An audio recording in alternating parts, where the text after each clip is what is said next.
할렐루야. 오늘 또 이 아침에 말씀을 나누는 자리에 나오신 여러분들을 주님의 이름으로 환영하고 축복합니다. 우리 찬송하면서 수요 성경 강좌 시작할 텐데요. 180장 하나님의 나팔 소리 다 같이 찬송하겠습니다. 180장 옛날 찬송가는 168장입니다. 180장 하나님의 나팔 소리 옛날 찬송가는 168장입니다.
다시 한번 하겠습니다. 주님 다시 오실 날을 우리 알 수 없으니 항상 기도하고 깨어 있어서 기쁨으로 보좌 앞에 우리 나가서도록 그때까지 참고 나팔 불 때 나의 이름 나팔 불 때 나의 이름 나팔 불 때 나의 이름 나팔 불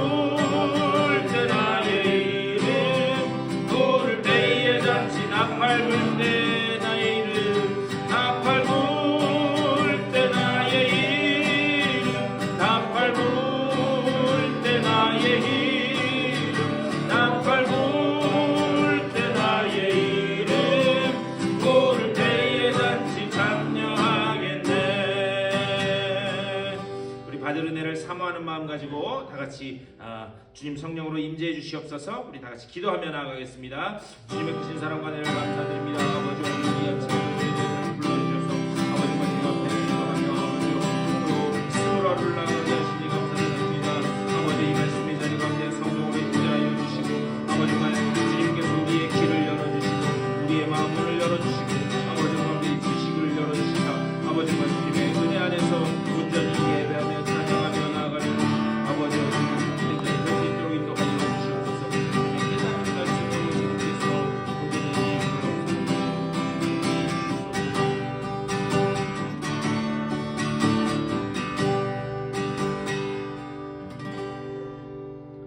주님의 은혜를 감사드립니다. 오늘 이 수요일 아침에도 또 주님의 말씀을 사모하는 주님의 백성들 주의 전으로 불러주시고 또 말씀을 나누고 말씀 가운데서 주님의 뜻을 깨닫는 귀한 기회를 허락하여 주시니 감사를 드립니다.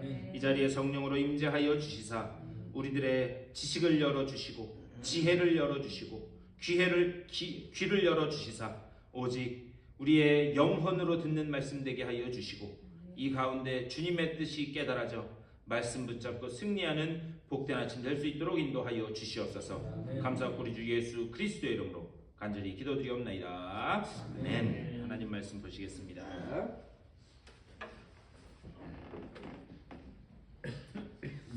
자, 우리 요한계시록 4장 우리 1절 말씀 보시겠습니다. 요한계시록 4장 1절.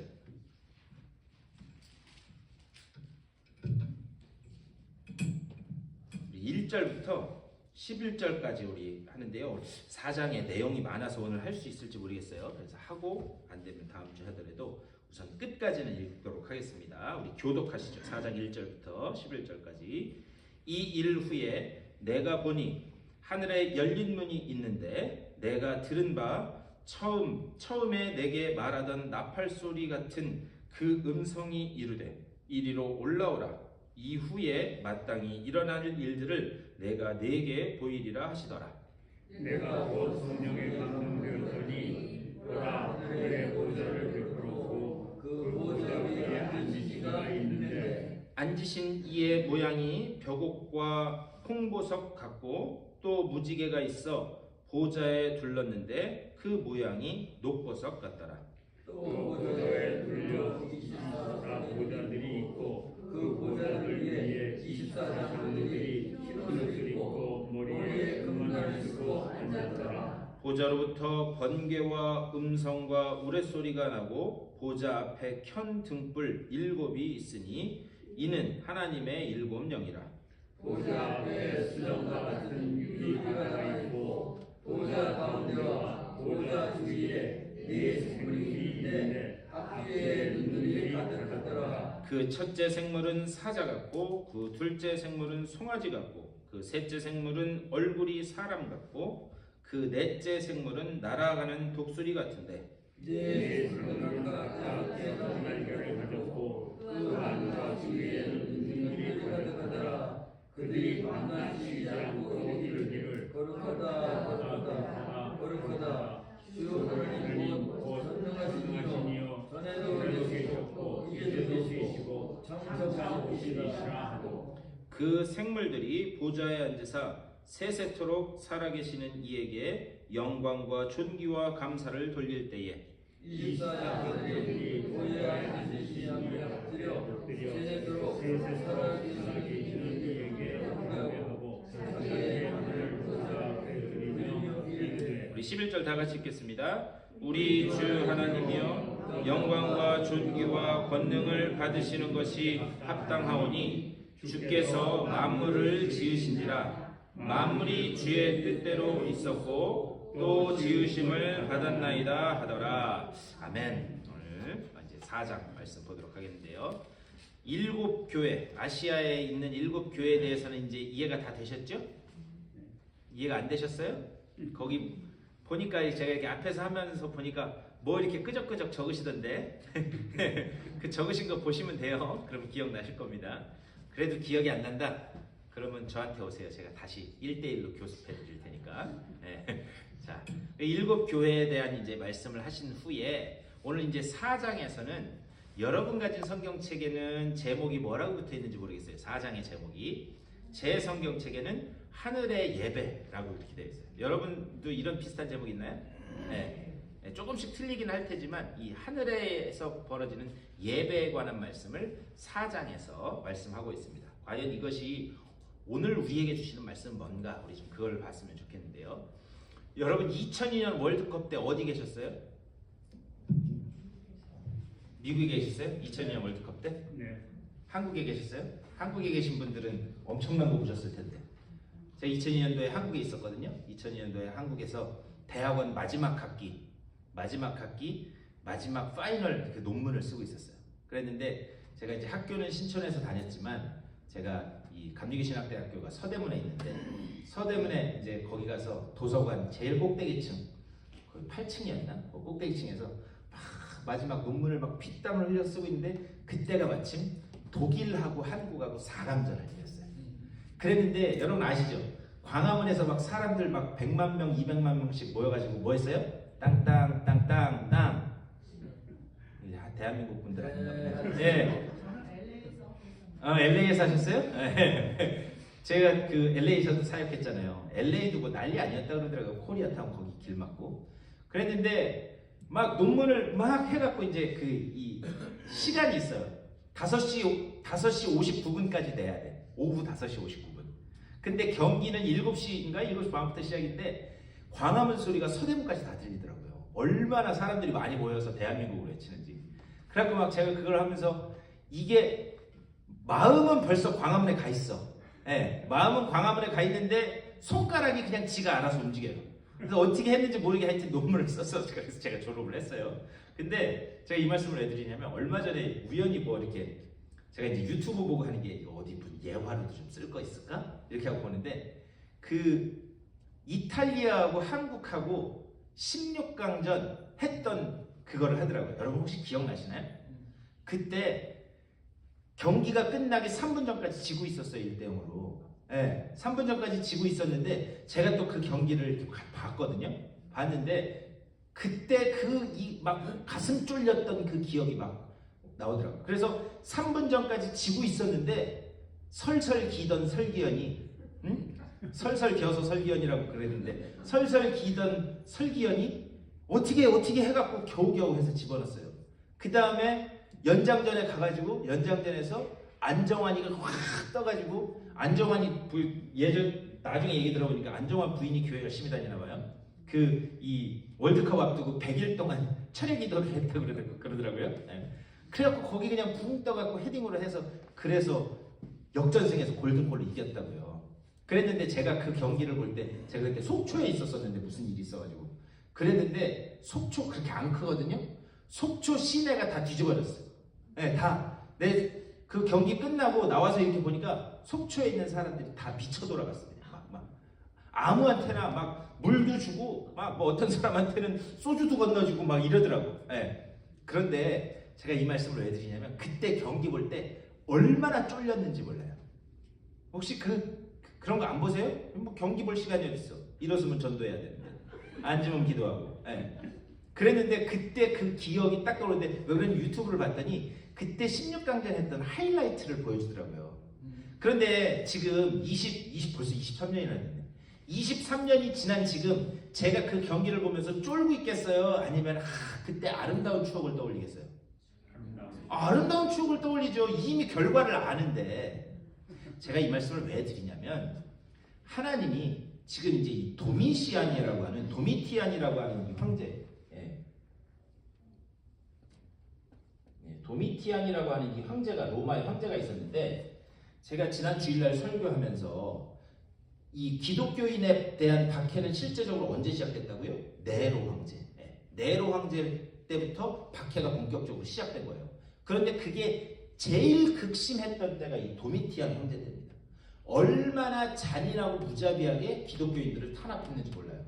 그런데 이 환란 가운데서 막 두려워 떨고 있는 그 하나님의 백성들에게 하나님이 사도 요한을 선택해서 나중에 벌어질 그 천상의 그림을 보여주시는 거예요. 그러면서 야 지금 이 황제가 박해해서 지금 내 백성이 떨고 있다. 그러니까 내가 너한테 이걸 보여줄 테니 이걸 가서 전해라.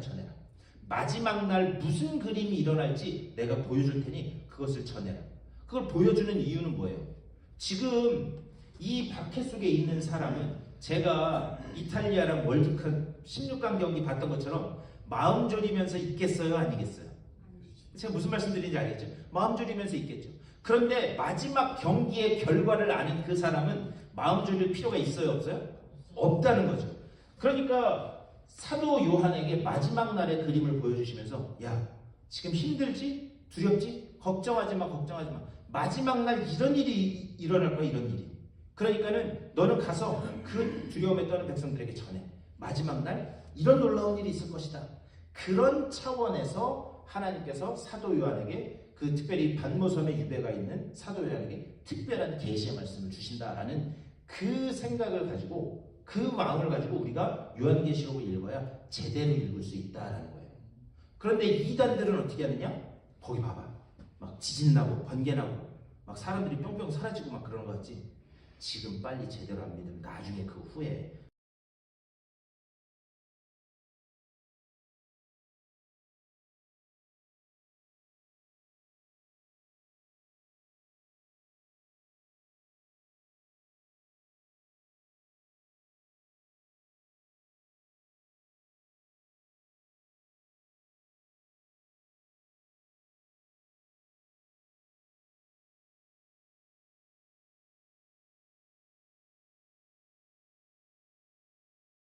어려운 이유는 뭐냐? 요한계시록이 어려운 이유는 거기에 상징적인 그림들이 너무 많아요. 그러니까 그 상징이라고 하는 것으로 이 특별히 요한계시록이 이 상징이라고 하는 것으로 기록된 이유가 몇 가지가 있는데 첫 번째는 이게 예수 믿는 사람만 알게 하기 위해서 그랬던 이유가 있어요. 왜 그러냐면 이게 다른 사람들이 다 아는 그림으로 이야기하면 너 예수 믿지? 너 예수 믿지? 그러니까는 너 내가 고발할 거야. 그렇게 해서 잡혀갈 그런 이유도 있고 한 거예요. 그래서 그냥 어떤 환상적인 그림 같은 그런 상징적인 언어로 기록된 그런 이유가 있습니다. 그리고 또 다른 이유는 뭐냐? 하나님이 당신의 특별히 선택된 백성만 알아들을 수 있는, 그래서 너는 그때 잘 이기고 구원받은 사람으로서 내가 너를 따로 특별히 이렇게 떼서 구분해놨다.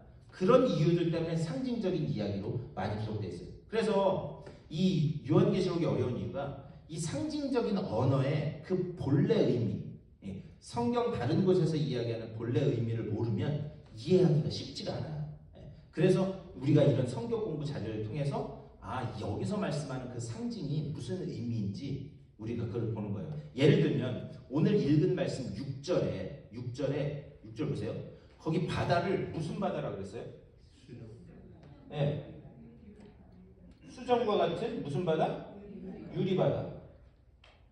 네. 근데 여러분, 이건 한 예예요. 한번 생각해 보세요. 바다가 수정과 같대요. 유리로 됐대요. 그러면 거기 야 바다다 그러고 다이빙하고 들어가면 어떻게 돼요? 속된 말로 대가리 깨지겠지. 피 흘리고. 네. 그러니까는 이거는 상징적으로 이렇게 기록되어 있다는 거예요. 예를 들면, 그러니까는 이런 상징들이 뭐 숫자도 마찬가지고 이 요한계시록에는 가득 차 있다라는 것을 우리가 기억하고 봐야 되는데, 또 어떤 것은 문자 그대로 실제적인 그런 말씀을 기록한 것도 있어요. 그러니까 이게 상징이냐 이게 실제냐 이거를 구분하기가 쉽지가 않아요. 그래서 요한계시록이 어려워서 그래서 이런 자리가 필요한 거예요. 이게 상징적인 것인지 실제적인 말씀을 하는 것인지 이걸 잘 구분해서 봐야 되니까. 그래서 이렇게 말씀을 보면서 이제 우리가 들어갈 텐데요. 자, 1절에서 1절 다 같이 한번 읽어보겠습니다. 시작.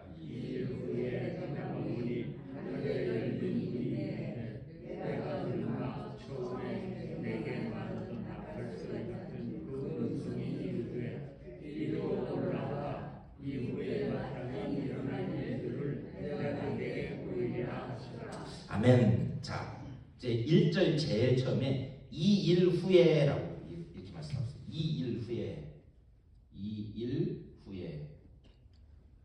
그러면 2일 후에라는 말은 이 앞에 무슨 일이 있었다는 거잖아요. 맞죠? 네? 자, 그럼 이 앞에 무슨 일이 있었어요? 2장부터 3장? 2장, 3장 무슨 얘기 했었어요? 7교회 얘기했죠. 7교회. 그럼 자, 7교회에 관해서 말씀했어요. 그러면서 특별히 우리 지난주에 라오디게아 교회에 대해서 이렇게 봤는데 거기 라오디게아 교회에 대해서 말씀했는데, 라오디게아 교회에 주셨던 말씀 중에 하나가 뭐냐면 이기는 그에게는 내가 보좌에 앉게 하겠다라는 말씀을 했어요.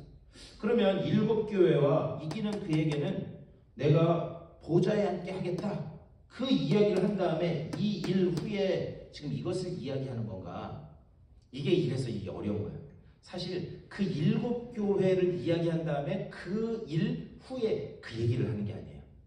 그러니까는 이게 여러분 이것 이제 성경 공부니까 우리가 알아야 되는데, 여기도 인터콥 많이 있었죠. 인터콥 최바울 여기도 많이 있었네. 인터콥이 왜 이게 이단적인 요소가 있냐면요, 몇 가지가 있는데 대표적으로 그 사람들이 뭘 주장하냐면 세대주의라는 것을 해요. 세대주의. 이것도 알고 계셔야 돼요. 인터콥 이단 아니라고 하는 사람 많아요. 근데 그 사람들은 뭐냐면 세대주의라는 걸 이야기해요. 이 세대주의가 뭐냐면 하나님이 천지를 창조하신 후에 지금까지 이 세대를 7개로 나누는 거예요. 7단계로. 그래서 창조의 세대, 족장의 세대, 무슨 광야 율법의 세대 이렇게 해갖고 예수님 오셨을 때 은혜의 세대, 그래가지고 이거를 7세대로 나눠요. 인간의 역사를. 일곱 세대로 나눈 다음에 그 세대마다 그 세대마다 하나님이 백성을 다루는 방식이 달랐다는 거예요. 여러분 어떻게 생각하세요? 그럴듯하지 않으세요? 족장 때는 하나님이 아브라함을 통해서 족장들 세대에 맞게 뭔가를 이렇게 하셨고, 또 광야 세대에는 광야에 맞게 또 이렇게 했고, 그런데 그 깊숙이 들어가면 이게 왜 이단적인 요소냐면 하나님을 일곱 분으로 나눈 거예요. 그러면 이해가 되시나요? 네, 이 세대주의의 문제점 뭐냐면 하나님을 일곱 분으로 나누는 거예요. 그런데 우리 하나님은 세대가 바뀌고 역사가 바뀌고 천지가 흔들릴지라도 당신의 백성을 대하는 방식은 어땠다? 똑같다. 무엇으로 대했는가? 사랑으로 대하신 거예요. 사랑으로. 은혜로 대하신 거예요. 그러니까 이 세대주의에서는 뭐 구약에 보면 예를 들면 뭐 아말렉 족속을 진멸하라. 그 세대주의로 나누면 그때의 세상을 다스리셨던 백성들을 대했던 하나님은 잔인한 하나님이 되는 거예요. 이해가 되시나요? 네, 이런 식으로 이게 해석이 가능한 거예요. 그러면서 특별히 이게 무슨 문제가 있냐면 이 인터콥 최바울 그게 세계 영적 도회라는 책이 있어요. 그게 그 인터콥의 성경책 다음으로 권위 있는 바이블 같은 책이에요. 네, 그거를 잘 이렇게 보면 그러면 여기에 또 문제가 뭐냐면 우리는 지금 이제 제일 마지막 예수님이 돌아가신 후에 이제 하늘로 승천하신 그런 이 은혜의 세대에 살고 있다는 거예요. 은혜의 세대. 그러니까 은혜의 세대에 사는 사람한테는 율법이 필요가 있어요, 없어요? 네, 로마서에서도 그렇게 이야기하잖아요. 너희는 이제 율법의 그 옛날의 관습에 얽매인 사람들이 아니라 그리스도의 은혜와 사랑으로 너희들은 구원받은 세대다. 이런 이야기를 하면서 그거를 따다가 우리는 이제 은혜 세대를 산다는 거예요. 은혜 세대를 살기 때문에 구약의 율법이 필요가 있다 없다? 필요가 없다는 거예요.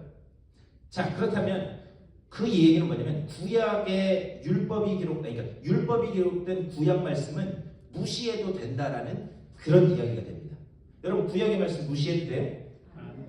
안 지죠. 제가 설교하면서 여러 번 말씀드렸어요.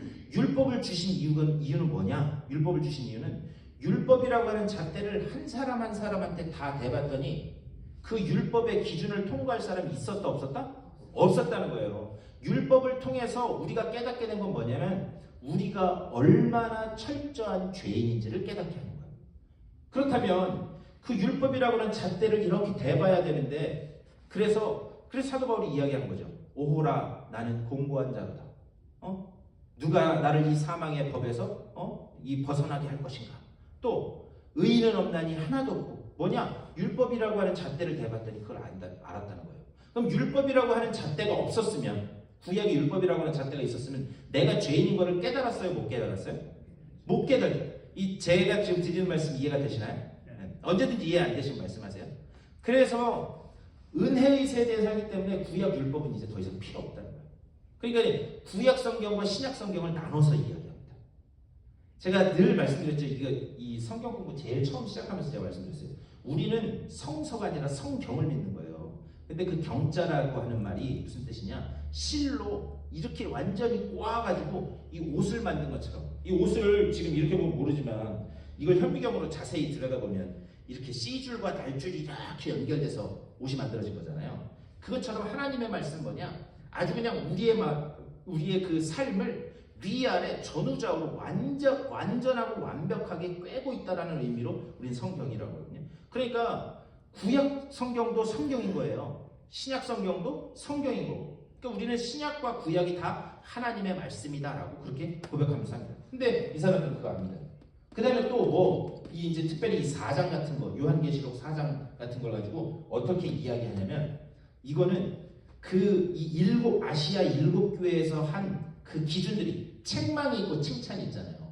책망이 있고 칭찬이 있는데 이 칭찬은 잘 받아들이고 책망받은 것은 고쳐가지고 잘 우리가 회개하면 라오디게아 교회에서 거기 3장 제일 끝에서 하냐 이 일을 잘 이겨낸 사람은 하늘로 올라올 것이다 이렇게 말씀하면서 끝나거든요. 이 사람들은 뭐라고 얘기했냐면 그 7교회의 책망을 잘 우리가 버티면 우리가 하늘로 휴가 돼서 올라간다. 휴거라는 이야기도 여기서 나온 거예요. 인터콥 최바울 거기. 그래가지고 그 세계 영적도에 거기 보면 그 사람들이 또 하는 게 뭐냐면 땅 밟기예요. 그 땅을 밟아서 이 얘기는 왜 나왔냐면 가나안 땅을 정복할 때 거기서 하나님이 뭐라고 그러시냐면 여호수아를 통해서 내 발로 밟는 땅은 다 어떻게 한다고요? 너한테 준다라고 했어요. 그러니까 내 발로 밟는 땅은 그러면 안 밟은 땅은 이게 좀 헷갈리죠? 아리까리하고 거기에서 나온 게 땅 밟기예요. 그러니까는 내가 믿음으로 밟아야지만 준다. 그런데 여러분 자녀를 키워보면 부모가 자식한테 뭘 이야기를 했어요. 야, 너 이번 시험 예를 들면 얘예요. 이번 시험에 90점 이상 맞아서 A를 받으면 내가 네가 원하는 그 원했던 거 그거 사줄게. 그랬는데 애가 90점 못 맞. 근데 노력을 하는 걸 봤어. 그런데 뭐 머리가 안 되는 걸 그 머리 탓은 누구한테 해야 돼요? 예, 그 유전자가 어디서 왔겠어? 예, 그거 어디 남 탓해요? 뭐 머리 나쁜 거는 왜 탓한다고 그러는데, 예, 그 누구를 욕하겠어? 자기 머리를 주워박아야지. 근데 애가 열심히 하는 걸 봤어. 그래서 90점 넘으면 사준다 그랬는데 애가 80점밖에 못 맞았어요. 그렇다면 여러분 사주시겠어요? 안 사주시겠어요?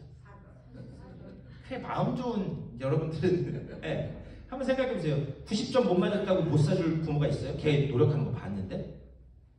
그러니까 이 인터콥이나 이 세대주의자들의 문제점 뭐냐면 발로 밟는 땅만 준다고 한 거를 문자적으로 그대로 읽고 어떻게 하는가? 가서 다 땅 밟아야 된다. 그래서 몇 해 전에 인터콥 애들이 자기네들 그 땅 밟아야 된다 그래서 강남대로에 봉은사라고 엄청나게 큰 절이 있어요. 가보신 분 계신가 모르겠는데 절이 무지하게 커요. 하여튼 거기 법당 들어가고 그것도 신발 신고 들어가서 막 부처 앞에서 영광 할렐루야 이런 게 뉴스에 나왔다니까요. 아니 그래 뭐 다 좋다 쳐. 예, 니들 믿음도 좋고 다 좋다 쳐. 그게 구원의 전도의 도움이 되겠어요 안 되겠어요? 예, 그러니까는 지혜롭게 뱀같이 지혜로워라라고 하는 그 주님의 말씀은 그렇게 하라는 게 아니에요. 예. 그래서 땅으로 밟는 땅. 그러면서 이제 또 여기서 어떻게 하다 보면 이 얘기로 바뀌었는데 얘들이 하는 그 이단적인 문제가 뭐냐면 복음이 예루살렘에서 출발했죠. 이렇게 예루살렘에서 출발하고 지난 주일날도 말씀드렸는데 아시아 쪽은 누가 담당했어요? 지금 며칠 되지도 않았는데 아시아는 누가 담당했어요? 이 선교를 누가 담당했어요? 그래 베드로. 베드로가 담당했어요. 자, 유럽 쪽은 누가 담당했어요? 바울. 네. 그래서 유럽으로 넘어갔던 복음이 한 바퀴 이렇게 대서양 타고 돌았죠. 그래서 어디로 왔어요? 복음이 돌아서 어디로 왔어요? 우리가 지금 살고 있는 미국 땅에 왔잖아요. 그래서 북미, 남미 왔잖아요. 그 다음에 그 복음이 다시 돌아서 태평양을 건너서 어디로 왔어요? 일본, 한국으로 왔잖아요. 그래서 우리나라가 지금 세계에서 두 번째로 선교사 제일 많이 보내는 나라가 됐거든요. 그러면서 이 사람들은 뭐라 그러냐면 우리가 중국을 선교를 해야 되는데 중국을 공격적으로 선교해야 되는 근본적인 이유가 어디 있느냐? 복음이 지금 이렇게 한 바퀴 돌았잖아요. 이렇게. 그런데 다시 복음이 이 예루살렘으로 돌아가면 주님 오신다는 거예요. 그런데 지금 복음이 돌아야 되는데 그 복음이 도는 거를 제일 막고 있는 큰 나라가 어디예요? 중국. 엄청나게 큰 나라가 막고 있잖아요. 그래서 중국을 빨리 복음화를 시켜야 이 복음이 한 바퀴 돌아서 중동을 뚫고 다시 예루살렘으로 들어간다. 그러면 누가 오신다고요? 네, 그러면 주님 오신다는 거예요. 여러분 어떤 것 같으세요? 그런 것 같으세요? 아닌 것 같으세요? 제가 이 말씀 드리는 이유를 아시겠어요? 주님 오시는 날, 주님 다시 오시는 날은 그거는 아버지만 아십니다. 아버지만. 우리 예수님이 내 알바가 아니에요. 이거는 뭐냐면 그냥 그건 내 몫이 아니다. 그거는 주님이 하나님이신데 모르시겠어요? 그거는 내가 관여할 바가 아니다. 그건 누구 몫이다? 아버지 대신 하나님 몫이다. 그러니까 내가 복음을 이렇게 해서 물론 선교를 하는 건 중요해요. 하나님의 복음을 땅끝까지 전해야 되니까. 그런데 이런 목적을 가지고 그러면 이 사람들이 전도 잘해가지고 조금 더 중국을 무너뜨리면 주님은 더 빨리 오시겠네. 이런 차원으로 이야기를 한다고요. 예. 그래서 이야기를 하는데 왜 이걸 이후에 2일 후에를 얘기하다가 그 얘기를 말씀을 드렸냐면 이 7교회 이걸 잘 이기면 나중에 하늘로 들리운다 휴거와 관계된 것처럼 이렇게 이야기를 하면서 이 말씀을 가지고 자기들의 논리를 펴는 그 목적으로 사용한다는 거예요. 근데 우리가 성경 말씀을 그래서 이제 원어로도 이렇게 볼 수 있고 하는 게 그게 중요한 게 원래 이 4장 1절 말씀은 앞에 2장 3장하고 연결되는 게 아니라 1장 19절하고 연결돼요. 1장 19절 말씀 다 같이 한번 읽어보세요. 1장 19절 앞에 자 우리 다 같이 1장 19절 2장만 넘기면 되죠? 시작 그러므로 내가 본것과 지금의 일과 장차될 일을 기록해라. 네 1장 19절 네가 본 것과 지금 있는 일과 장차 될 일을 기록하라. 하나님이 사도 요한에게 환상을 보여주셨어요. 그래서 잘 기록해라. 이 일 후에 4장의 말씀으로 넘어가면 이게 내용적으로 맞는 거예요. 그러면 이 가운데 들어간 7교회에 대해서는 뭐냐? 지금 이 땅에 이러한 다양한 형태들의 교회들이 있다는 거예요. 그러니까는 하나님이 사도 요한을 통해서 그 지금 이 환난 가운데서 너희가 믿음 가지고 내가 마지막 그림을 보여줄 테니까 잘 견뎌라. 이 말씀을 하시고 난 다음에 야 그런데 세상에는 이러이러한 교회들이 있다. 그리고 그 교회들의 형태 안에 너희도 속할 수 있다. 그래서 그 이야기를 하신 거예요. 그래서 그 말씀을 하신 후에 이해가 되세요? 이해가 된다 안 된다? 네, 된다. 그럼 오케이. 예. 어디서는 이거 말씀드렸더니 이해를 못해가지고 이거를 서너 번을 얘기했는데도 결국은 이해 못하셔서 주님 오시면 이해되실 거라고 제가 말씀드렸는데, 예, 아유, 우리 좋습니다. 자, 그렇다면 1절에서 다시 이제 4장으로 넘어가세요. 4장으로 넘어가서 이 일 후에 내가 보니 하늘에 열린 문이 있는데 이렇게 말씀. 하늘에 열린 문이 있는데. 자, 하늘에 열린 문이 있대요. 열린 문. 열린 문이 있대요. 자, 과연 이 열린 문이라는 게 뭐냐? 열린 문이라는 게 이 여기서 이름을 따와서 저기 어디죠? 볼티모어 있는 데인가 어디 메릴랜드에 뭐 열린 문 장로교회도 있고 뭐 그러던데 거기도 꽤 큰 교회인데.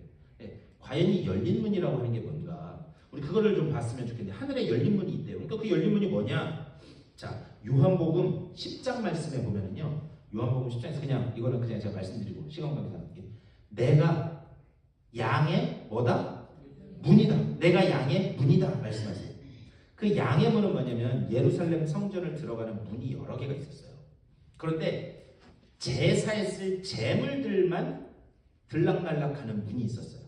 문이 여러 개 있었는데 그런데 그 제물들만 들락날락하는 그 문으로 제물이 들어와야지만 제사를 지낼 수 있었어요. 근데 왜 주님이 자기를 양의 문이라고 그렇게 말씀하고 계신가? 제물이 들어와야 될 그곳의 우리 주님이 친히 뭐가 되셔서? 제물이 되셔서 어린 양 제물이 되셔서 그래서 너희를 대신하여 십자가에 달리는 내가 속죄 제물로 왔다. 그것을 말씀하기 위해서 열린 문이라고 그렇게 말씀해요. 그리고 또 창세기 28장 보면은요. 창세기 28장 16절 이하에 보면 그 형 에서를 속이고 그리고 아버지 이삭으로부터 대신해서 축복을 받은 이 야곱이 형을 피해서 도망을 갑니다. 삼촌 라반네 집으로 가다가 노숙을 하게 돼요. 그래서 인류 최초의 노숙자는 야곱이다 이렇게 말씀하시더라고요. 어떤 분이. 자, 그런데 당시에 노숙을 한다라고 하는 것은 뭘 의미했냐면 제가 이것도 한번 말씀드린 것 같은데 유대인들은요 관습적으로 나그네가 오면 무조건 받아들여서 그 사람을 먹여주고 재워줄 그런 관습이 있었어요. 만약에 그 마을이 있거나 어떤 사람이 자리 잡고 있는데 나그네가 왔는데 그 사람을 그냥 버린다? 이거는 자기 명예하고 관계된 거였어요. 이거는 아브라함도 천사가 지나가는 걸 보잖아요. 그때 어떻게 되냐? 이 나그네 환대법 때문에 받아들인 거예요. 우리 집으로. 천사인지 몰랐죠. 이렇게 받아들였어요. 그랬더니 그 천사들을 통해서 주신 게 뭐냐? 내가 하나님이 너한테 뭐를 주신다? 아들을 주신다. 아들을 주신다. 예. 그 이야기를 듣고 있던 이 아브라함의 아내 사라가 어떻게 했다고요? 웃었다는 거예요. 아이 내가 지금 나이가 몇 개인데, 예. 그랬다는 거예요. 그런데 그게 이 자크라는 말, 웃다. 그러니까 이게 말놀이에요. 그래서 사례가 그 얘기를 듣고 웃었대요. 자크. 그런데 진짜 아니나 다를까? 그 다음에 누가 태어나요? 이삭, 이차크. 이거 뭐냐? 사라, 너는 웃었냐? 그러면 내가 진짜 웃음을 듣게. 이착, 참 웃음이란 소리예요. 예. 그렇게 해서 이제 이게 됐는데 뭔 얘기하다 그랬지? 그랬는데 이 야곱이 가다가 노숙을 했다는 건 뭐냐면 철저하게 누구 하나 도와줄 사람 없는 완전한 고립 상태에 있었다는 그것을 이야기하는 거예요. 근데 그 완전한 고립 상태에 있을 때 그가 돌베개를 눕고 잡니다. 돌베개를 눕고 자는데 그 꿈에 뭘 봐요? 그렇죠. 사닥다리가 하늘에 닿았어요. 근데 그 다음 하늘에 닿은 사닥다리가 땅에 닿았어요. 거기에서 천사가 오르락 내리락 하는 그 모습을 봅니다. 그러면서 거기에서 그 창세기 28장 10절 이야기 보면 이 하늘 문에 대해서 이야기를 해요. 네. 그래서 그 하늘 문으로 천사들이 오르락 내리락 했다. 그래서 이제 이런 것들을 이야기하면 우리는 문이라고 하면 어떻게 이해를 하냐면 어떤 천국 같은 성이 있는데 여기 이렇게 문이 있나 보다. 이렇게 문이 있어서 이 앞에 테이블이 하나 있고 이 테이블에 문지기인 누가 앉아있어요? 천국의 열쇠를 누구한테 준다 그랬어요? 네, 베드로. 그래서 베드로가 여기 앉아있어가지고 딱 보면은 수희 아저씨 마냥 어떻게 오셨어요? 아니 죽어서 주님 불러서 왔는데요. 그래요? 어디? 여기 명부에 방명객 그거 있는지 보자. 없네? 이 문 아니고 저쪽 문으로 가세요. 우리는 이런 이미지로 이해를 한다고요.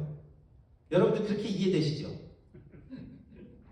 여러분 그렇게 이해 안 되세요? 저는 처음에 이 얘기 듣고 그렇게 알아들었는데 그래서 천국 문 앞에 가면 베드로가 이렇게 하고 앉아있구나. 그래서 자 통과 도장 찍어주면 천국 문으로 들어가는 거고 그리고 도장 안 찍어주면 다른 문으로 가는 거고 이래서 우리가 이미지를 보는 것도 참 어떨 땐 좋지만 잘못된 이미지를 보면 성경을 잘못 이해할 수가 있어요. 자 그리고 또 예수님께서 요한복음에 보면 세례를 받고 참 나오세요.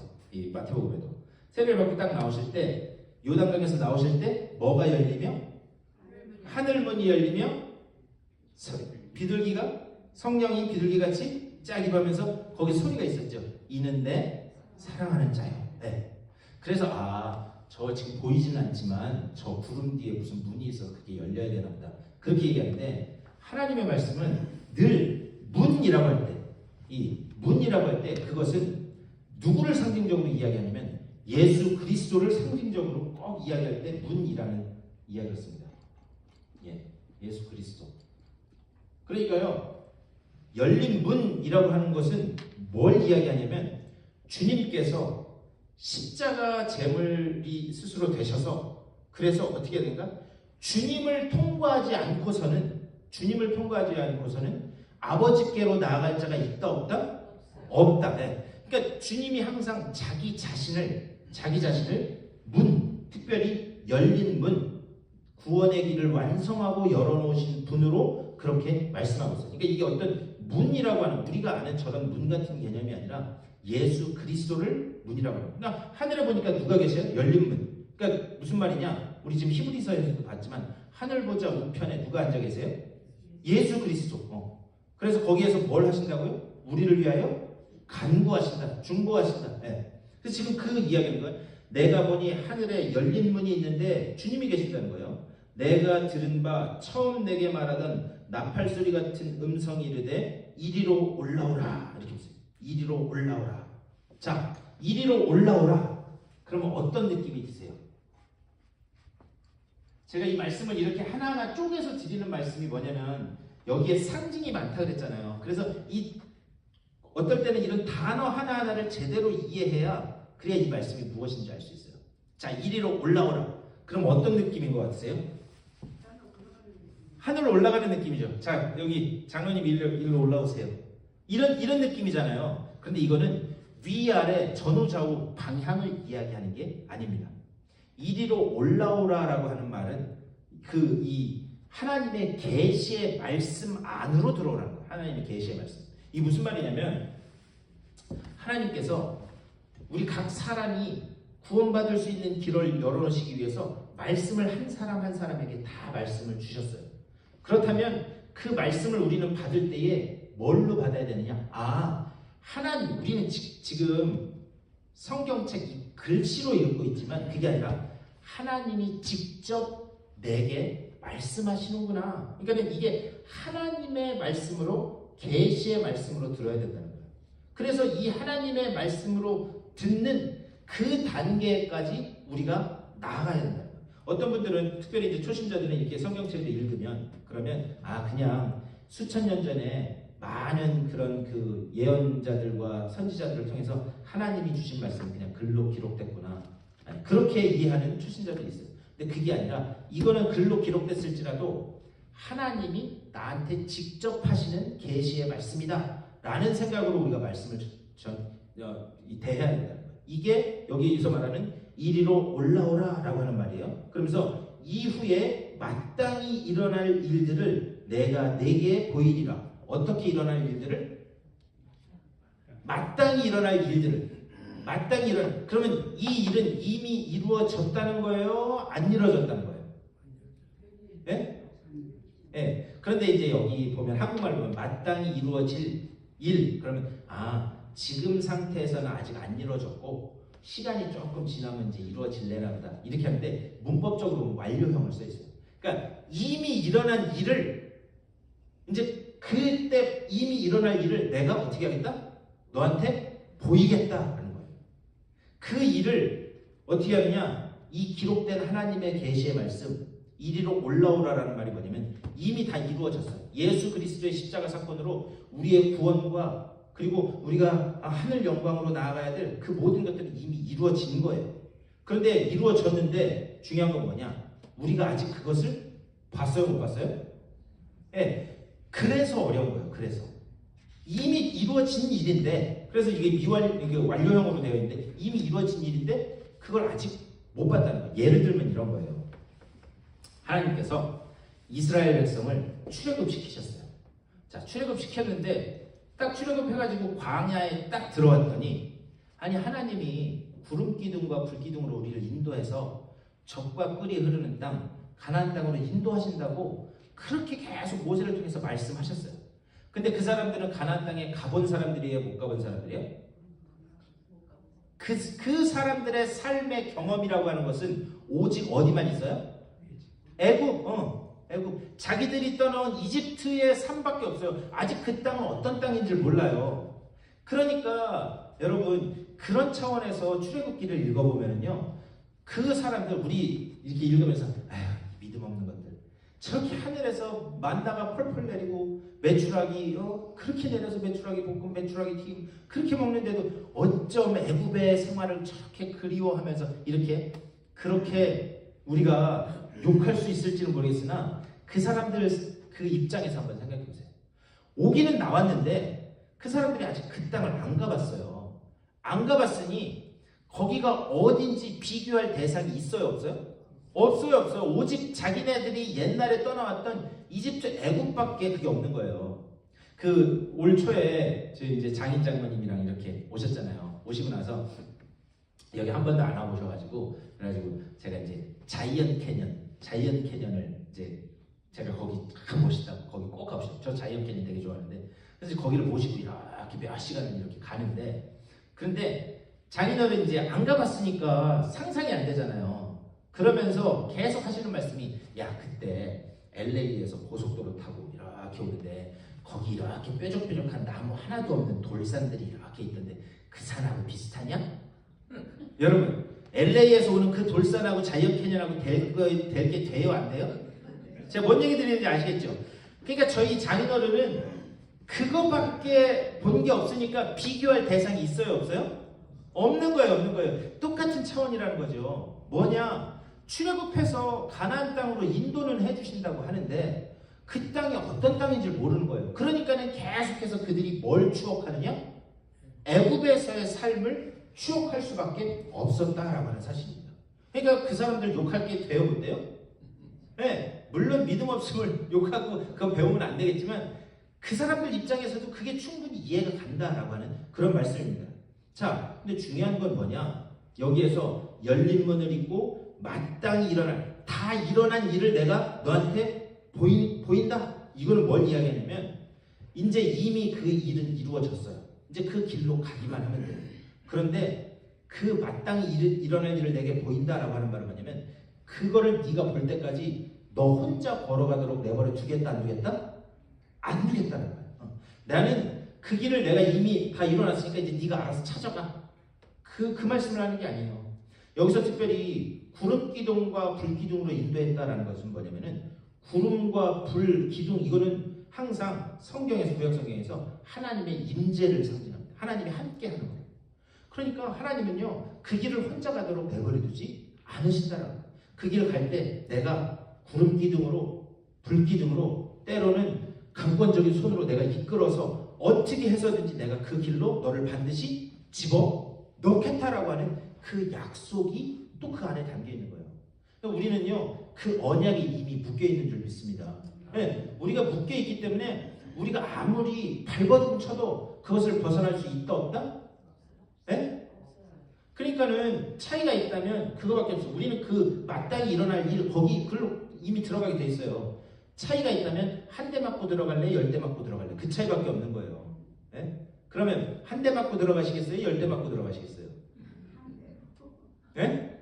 안 맞고 들어가면 더 좋지 뭘. 안 맞고 들어가면 더 좋은 거예요. 근데 우리 인생이 연약한 인생인지라 때로는 고난도 있고 고통도 있는 거죠. 지금 그 말씀을 여기서 하는 거예요. 그러면서 자 2절 다 같이 읽겠습니다. 시작.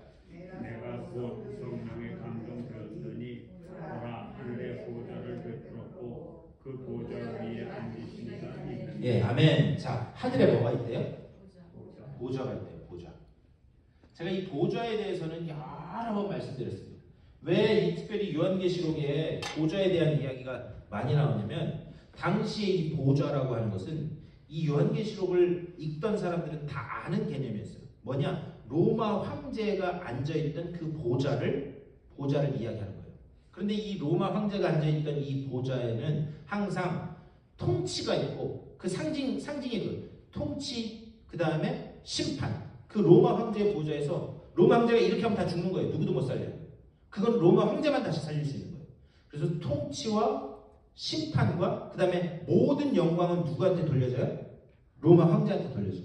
이 보좌는 항상 그걸 상징하는 거예요. 그래서 여기에 보면 2절에서 곧 성령에 감동되었더니 보라 하늘에 보좌를 베풀었고 아니 세상은 로마 황제의 이 보좌에서 나오는 줄 알았는데 그게 아니네.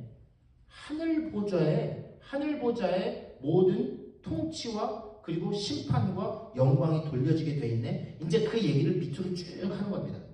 이 비슷한 얘기를 어디서 하냐면 이사야서 말씀에 보면 우시아라고 하는 그 왕이 52년간 유다를 다스려요. 그런데 그 우시아라고 하는 왕이 약한 왕이었지만 정치는 잘했어요. 그래서 아주 강력한 왕이었습니다. 그런데 그 우시아 왕이 갑자기 죽게 돼요. 여러분 한번 생각해 보세요. 강력한 통치자가 있었는데 그래서 내가 잘 먹고 잘 살아야 돼. 그 사람이 어느 날 하루아침에 갑자기 죽어요. 그러면 백성들 입장에서는 그게 불안하겠어요? 안 불안하겠어요? 불안하죠. 그리고 주변에 들리는 소문에 하니까 저 북쪽에 아수르라고 하는 강대국이 지금 태어났대. 근데 그에 못지않은 바벨론이라고 하는 그런 강대국도 지금 일어났대. 그러니까는 막 그런 그 역사적인 상황 속에서 백성들이 다 불안합니다. 그 불안해할 때 한 사람, 이사야 선지자 한 사람만이 주님의 성전으로 조용히 들어갑니다. 그러면서 그때 기도하는 거예요. 하나님, 어쩌면 좋습니까? 지금 왕은 죽었고 이렇게 주변 나라들은 우리나라를 유다를 날름날름 먹으려고 이렇게 하는데 어쩌면 좋습니까? 홀로 기도할 때에 하나님이 이사야에게 환상을 보여주시는 거예요. 그때 보여주셨던 환상이 뭐냐? 하늘 보좌를 보여주시는 거예요. 그런데 그 환상을 보면 하늘 보좌에 앉으신 이의 옷자락이 어디까지 왔냐면 그 이사야가 기도하고 있던 그 이 지상 성전에까지 이 옷자락이 쭉 내려온 그 환상을 보여주십니다. 그건 뭘 이야기하는 거냐? 야, 지금 그 우시야 왕이 죽었다고 그래서 이 아수르의 왕이 일어났다고 해서 거기에서 모든 통치와 심판과 영광이 드러나는 줄 알지? 아니다, 아니다. 하늘 보좌에 앉으신 이의 옷자락이 쭉 내려왔다 뭐냐? 결국에 이 모든 일들은 누가 하신 거다? 하나님이 하신 거다. 하나님이 모든 세상의 통치와 그리고 심판과 영광을 다 주관하시는 분이시다. 그거를 이사야 선지자에게 보여주시는 거예요. 그와 마찬가지로 지금 이 요한계시록에서 하늘을 보니 보라 하늘 보좌에 앉으시니가 뭐냐? 세상 사람들은 로마 황제가 이 세상을 다스린다고 하지만 아니다. 오직 하늘 보좌에 앉으시니 하나님께서 주님 우리 예수 그리스도께서 이 세상을 다스리시는 것이다. 그것을 지금 말씀합니다. 그러면서 3절 앉으신 이의 모양이 벽옥과 홍보석 같고 또 무지개가 있어 보좌에 들렀는데 그 모양이 녹보석 같더라. 자, 그 모양이 벽옥과 홍보석이래요? 아니면 벽옥과 홍보석 같대요? 네, 그러니까 상징적으로 이야기. 제가 이거를 일부러 말씀드린 이유가 이렇게 상징 뭐뭐 같고 왜 그러냐면 표현할 방법이 없는 거예요. 본 적이 자기는 봤지만 다른 사람들은 못 봤으니까. 그래서 그 사람들이 볼 수 있는 가장 비슷한 걸로 지금 이렇게 이야기하는 겁니다. 자, 있는데 뭐가 있대요? 3절에 또 뭐가 있대요? 자, 무지개가 있대요. 무지개. 여러분 무지개 하면 제일 먼저 떠오르는 게 성경에 무슨 사건이죠? 노아 홍수 사건. 노아 홍수 일어난 다음에 하나님이 노아 이 가족이 방주에서 나오고 난 다음에 하늘에 무지개를 보여주셨대요. 무지개를 보여주시면서 다시는 물로 세상을 심판하지 않겠다라고 하는 그 약속을 주셨습니다. 그런데 방주 여기 그저 가보신 분들 저는 못 가봤어요. 이게 동부에 있을 때 가봤었어야 되는데 그 켄터키에 있는 방주? 네. 거기를 갔었어야 되는데 어디 엉뚱한 데만 다니고 제가. 네. 근데 네 거기 한번 갈 데 많아요. 우리 이스라엘도 가야 되지 지금 터키도 가야 되지. 여러분 운동 많이 하세요. 네? 거기 성지순례가 그런 데 갔는데 아유 이러면 안 되잖아요. 그러니까 운동 열심히 하세요. 근데 저는 뭐 말씀으로만 듣고 그 이 사진만 봤는데 진짜 실제 방주 크기를 엄청나게 크게 해놨다면서요. 네. 그런데 방주를 만들 때 방주 뭐 모양이 어떻게 생겼는지 모르겠지만 그냥 뭐 대충 이렇게 됐다고 했을 때 요 나무 사이사이를 뭘로 메꿨다고 했는지 아세요, 여러분? 혹시? 역청. 네, 역청. 그런데 이 역청이라고 하는 말에 히브리어가 뭐냐면 고펠이라고 하는데 이게 덮다라는 뜻이에요. 덮다. 이게 왜 역청이 덮다가 중요하냐면 하나님이 이 안으로 물이 못 들어가도록 다 어떻게 합니까? 이 틈바구니 하나하나를 주님이 다 덮으신 거예요. 아니 하나님이 덮으신 거예요. 이건 뭘 얘기하느냐? 우리의 구원은 예수 그리스도께서 보혈로 우리의 죄를 덮어주셨기 때문에 우리가 구원받을 수 있게 된 거예요. 믿습니까? 네. 그러니까요. 이게 왜 중요하니까 이 단어 하나하나까지 그냥 대충 써진 단어가 아니에요. 이 고파르라고 하는 게 덮다. 결국 주님이 하나님께서 이 방주가 물에 가라앉지 않도록 이걸 다 덮어주신 역청 덮어주신 것처럼 우리 죄도 주님이 십자가에서 보혈로 덮어주셨기 때문에 오늘 우리가 주님 앞에 나올 수 있게 된 겁니다. 자 이렇게 그런데 구원을 받아서 나왔을 때 무지개가 떴어요. 자 그러면 무지개를 쫙 보면서 내가 다시는 물로 세상을 심판 안 한다. 그래서 그 방주에서 나온 노아와 그 가족들은 구원받은 사람들이잖아요. 그렇죠? 자 구원받은 사람들이면 이전에 하나님이 정말 내가 저 인간들 괜히 지었다 후회될 만큼 그렇게 죄가 간영해서 구원했는데 그럼 구원받은 노아와 노아의 가족들은 아주 의롭고 선한 사람이었나요? 제가 이렇게 질문을 드리면 눈치껏 대답을 하실 수 있겠죠? 자 뭐냐 여러분 잘 아시는 것처럼 이제 와갖고 과실을 추수를 해갖고 포도를 만들어서 이 노아가 포도주를 이렇게 마신 다음에 거나하게 취해가지고 드르릉 잤는데 어떻게 했다고요? 바지를 후루덩 벗고 잔 거에 취해가지고. 저 옛날에 그런 사람 봤는데 한국에서 저희 집 앞에서 저희 옆에 집 가게 하시는 아저씨인데 술 취해 어디서 막걸리를 드셨는지 약주를 하셨는지 그 부인 되시는 아주머니 이렇게 등치가 크신 분이었거든요. 남편분은 빼짝 말린 분이에요. 그래서 들리는 소문에 의하면 술 먹고 들어오면 그 여자분이 한 손으로 집어가지고 밖으로 던졌다고 그런 소문이 있어요. 실제로 그랬는지 모르겠어요. 그분은 그렇게 집 앞에서 제가 초등학생 때인데 바지를 벗고 이렇게 하고 계시더라고요. 근데 그 비슷한 사건이 노아도 그 짓을 한 거예요. 그랬는데 그 모습을 본 샘이 어떻게 했어요? 가서 딱 보고 나와가지고 어떻게 했어요? 형 일로 와봐. 야 동생 일로 와봐. 저 아버지 술 취하고 옷 벗고 있네. 그렇게 했네요. 자, 그러면 구원받은 사람인데 의로운 사람이에요? 의롭지 않은 사람이에요? 자, 그렇다면 제가 좀 더 쉽게 홍수 사건 이전의 사람들이나 그 이후의 사람들이나 강도의 차이만 있지 다 둘 다 뭐예요? 악한 사람들이 죄인들이 하나님 입장에서 보면. 그래서 하나님께서 어차피 마찬가지라 이제 더 이상 안 되겠는 거예요. 물로 심판한다고 해서 더 이상 구원이 안 되겠는 거예요. 그래서 뭘 보여주셨다? 무지개를 보여주셨대요. 이 무지개가 그냥 우리 하늘에 떠 있는 그거를 상상하면 안 되고 이 무지개라고 하는 말의 히브리어의 원래 뜻은 뭐냐면 케셰트라고 하는 것이에요. 케셰트인데 이 케셰트라고 하는 말이 무슨 뜻이냐면 활이라고 하는 말이에요. 활. 자, 무지개 이렇게 돼 있죠. 7색깔 무지개. 미국 애들은 6색깔로 배운다고 그러는데 모양이 이렇게 활을 이렇게 누여놓은 것처럼 보이지 않으세요? 네.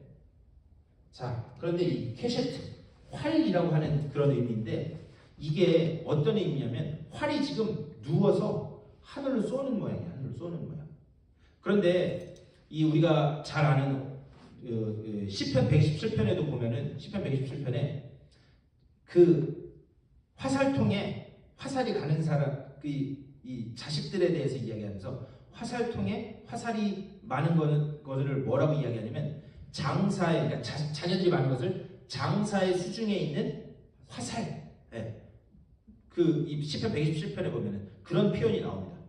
이게 뭐냐면은 이게 이 화살이라고 하는 것이 뭘 의미하느냐? 이게 구부린다라고 하는 의미예요. 구부린다. 이 활이라고 하는 의미도 있지만 구부리다라고 하는 그런 의미도 있습니다. 그럼 도대체 이 구부린다, 활이라고 하는 것이 뭘 의미하느냐?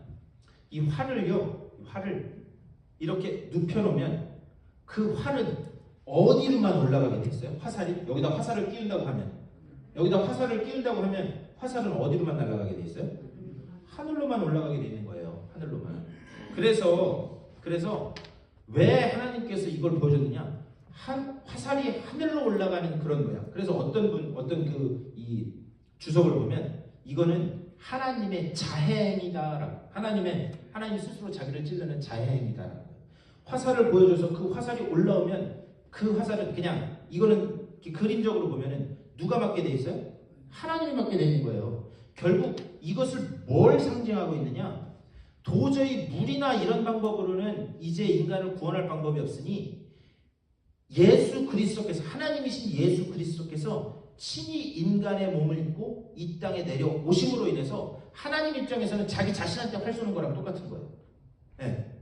그런 것처럼 그런 방법을 통해서 이제 예수 그리스도가 이 땅에 오셔야지만 그걸로 완전한 구원이 이루어질 수 있다는 것을 상징적으로 보여준 게 이 무지개 사건. 그게 케셰트, 구부리다, 활이라고 하는 그런 의미의 이 약속인데 3절에 뭐라고 그러냐?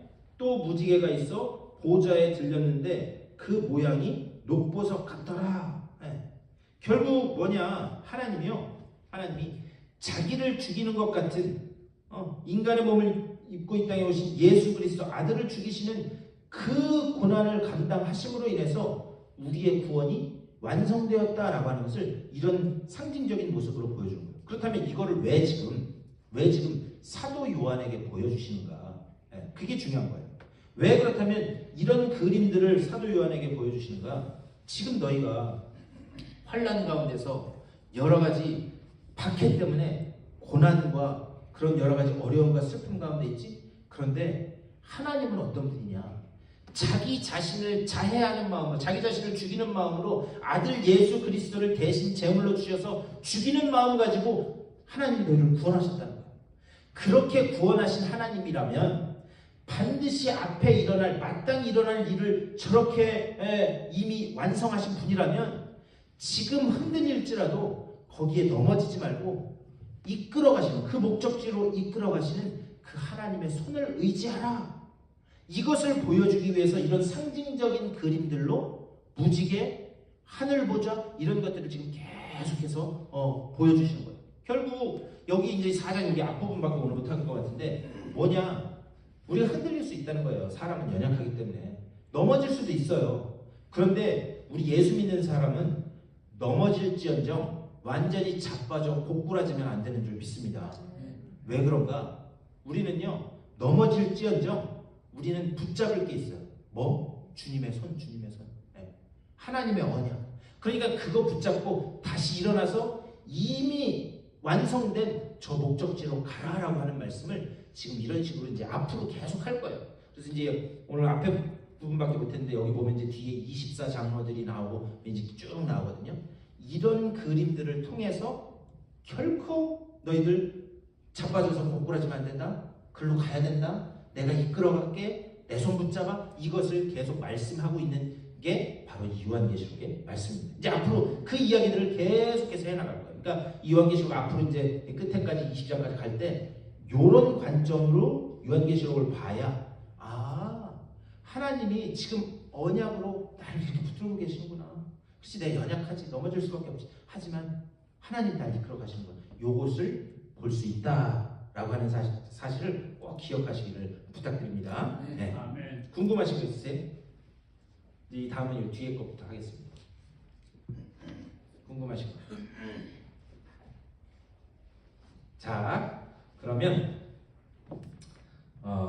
우리 말씀을 생각하면서 그렇게 기도했으면 좋겠어요. 하나님, 지금 당장은 내가 힘들고 어렵고 괴롭지만 그 완성, 구원의 완성은 천국의 그 놀라운 그 은혜는 이미 우리에게 주어진 줄 믿습니다.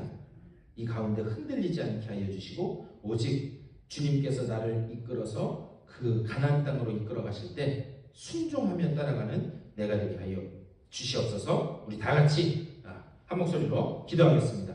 우리 주님의 크신 사랑과 은혜를 감사드립니다. 하나님께서 이미 약속하신 아버지 그 구원의 완성, 또 천국의 그 놀라운 그 은혜, 그것은 이미 우리에게 약속된 것인 줄 믿습니다. 이제는 아버지여 잠시 우리가 연약하게 흔들릴지라도 그 가운데 흔들림 가운데 아버지여 넘어지는 것이 아니라 주님께서 붙잡아 주시는 손을 의지하여 다시 일어서게 하여 주시고 우리의 걸음을 그 천국 보좌를 향하여 한 걸음 한 걸음 단대히 뗄 수 있도록 주여 우리를 붙잡아 주시고 주님 인도하여 주시옵소서. 내 힘으로는 할 수 없습니다. 주님께서 믿음 주셔야 가능한 줄 믿사오니 그 믿음들을 우리들에게 허락하여 주시옵소서. 하나님께서 우리를 구하시고 인도하시길 믿습니다. 주님의 은혜를 감사드립니다. 오늘도 또 말씀을 통하여 하나님이 우리를 얼마나 사랑하시는지, 예수 그리스도의 그 십자가 은혜가 얼마나 크고 놀라운지 다시 한번 깨닫게 하신 줄 믿고 감사를 드립니다. 이제 주님 부르시는 그날까지 천성문에 다다를 때까지 한 걸음 한 걸음 주님의 손을 의지하여 아버지여 그곳을 향하여 나아갈 수 있는 복된 믿음의 소유자들 다 되게 하여 주시옵소서. 때로는 흔들릴 때에도 아버지여 주님께서 나를 붙들고 계심을 잊지 않게 하여 주시고 그 주님의 손을 의지하여 다시 일어나 아버지여 하나님이 약속하신 그곳으로 나아가는 주의 복된 자녀들 다 되게 하여 주시옵소서. 삶 가운데 일어나는 여러 가지 문제들 가운데도 주님 개입하여 주셔서 주님의 뜻 가운데 온전히 그 모든 상황들이 정리되는 귀한 역사가 나타나게 하여 주시며 아버지여 기도할 때마다 하나님 들으시고 응답하시는 귀한 역사가 나타날 수 있도록 복내려 주시옵소서. 이 믿음을 가지고 세상을 향해 걸어나가는 주님의 사랑하는 백성들의 삶 가운데 우리 구주 예수 그리스도의 크고 놀라우신 은혜와 하나님 아버지의 극진하신 사랑하심과 성령의 감화 감동하시고 역사하시는 그 놀라운 은총이 저들의 삶 가운데 가정과 자녀들 가운데 되어지는 모든 일들 가운데 이제부터 영원토록 함께 하시기를 간절히 축원하옵나이다. 아멘. 한 가지 광고 드리면은요, 우리 오늘 여기 끝나고 여기 우리 점심 같이 가자고 다 들으셨을 텐데, 우리 갔다가 또 오면은 또 이게 좀 애매하니까 우리 여기 금방 할 수 있을 것 같아요. 지금 여기 마이크가 다 꺼내놨던데 가서 이제 여기 정리할 건 정리하고 해서 빨리 끝내고 가서 식사하시도록 했으면 좋겠다라는 그런 말씀이 있으셔서 그렇게 하도록 하겠습니다. 감사합니다.